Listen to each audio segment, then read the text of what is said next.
Voilà, on retrouve sur le plateau de Canal Matin pour dire bonjour à Maître Gaston Gamkam. Bonjour Maître, Bonjour. merci d'être là. C'est moi qui vous remercie. Alors je rappelle que vous êtes avocat et que vous êtes spécialisé en droit maritime. Et aujourd'hui on s'intéresse à la journée internationale du marin, une journée qui est consacrée aux gens de mer, les marins, tous ceux qui travaillent sur la mer. Alors, quelle est la différence en fait entre marins et gens de mer? Est-ce qu'il y a une différence? Euh, Logiquement, non. Hmm, Marin ou gens de mer, ça veut dire pratiquement la même chose.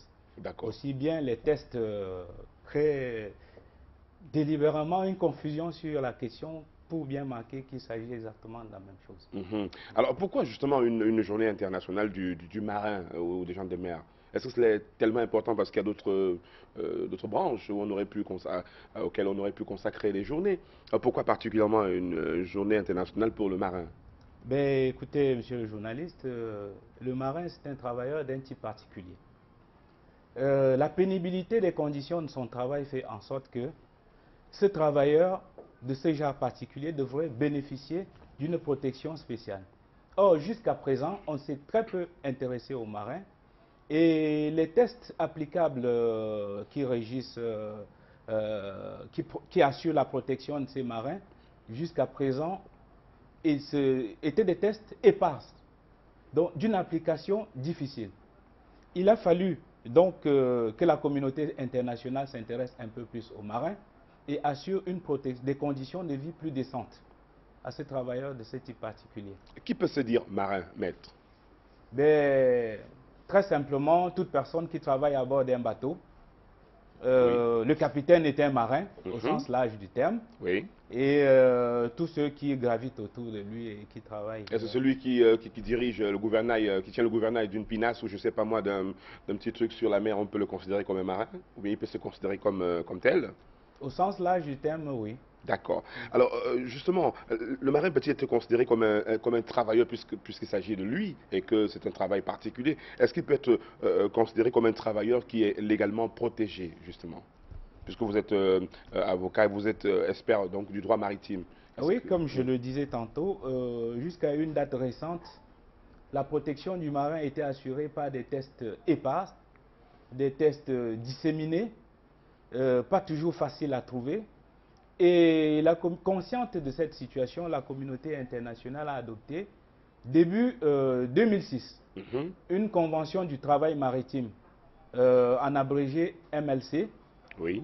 Maritime Labour Convention, qui assure des conditions de vie et de protection adéquates aux Est-ce que marins. cette protection est effective, maître? Est-ce que Mais pour véritablement sur le l'instant, la terrain, convention n'est pas on... entrée en vigueur.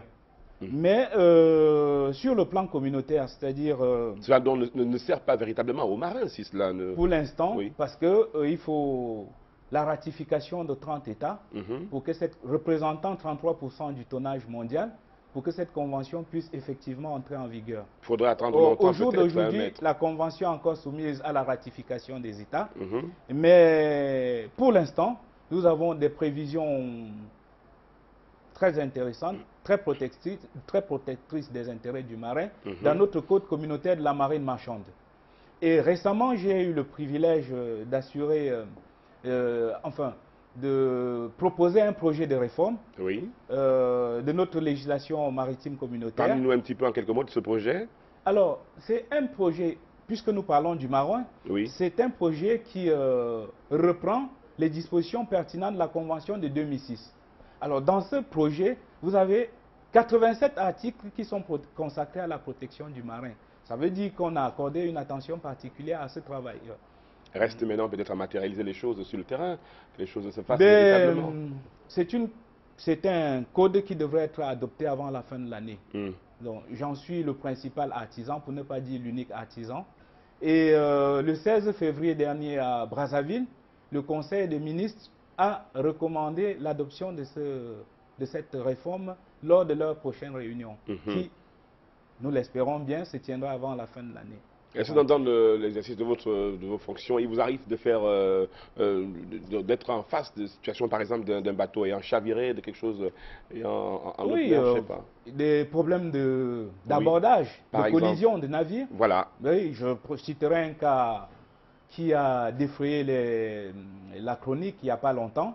c'est le cas de Alexandra Express.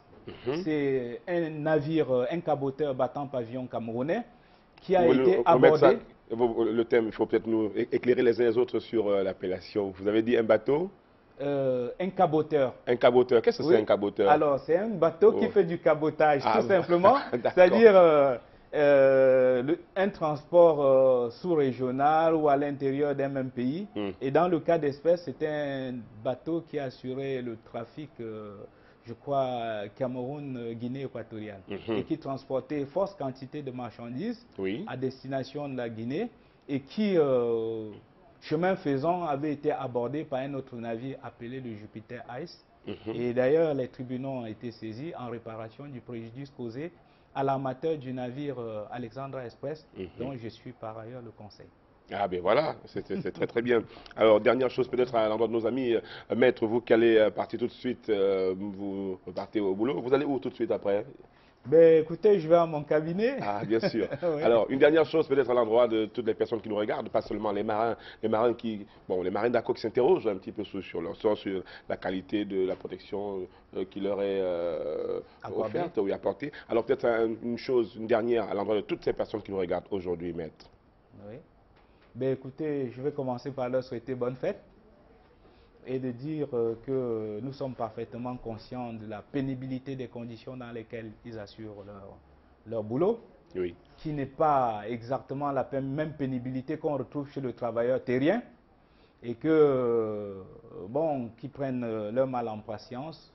Le nouveau code sera bientôt en vigueur et ce code leur assurera une protection accrue.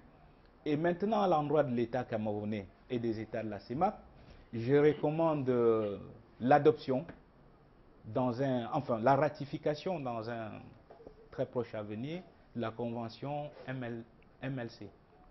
Merci beaucoup, merci. Merci, maître. Je rappelle qu'on recevait la maître Ngamkang, qui, il faut le rappeler, Gaston Ngamkang, qui est, il est docteur en droit à l'université de Marseille. Et vous êtes spécialiste en droit maritime. Et vous venez donc nous parler ici de la journée internationale du marin et tous ceux qui travaillent avec la mer. Voilà, merci encore. Je vous souhaite une très très bonne journée et encore beaucoup de bonnes choses. On espère véritablement que toutes les choses qui ont été adoptées seront véritablement sur le terrain matérialisé pour que les droits des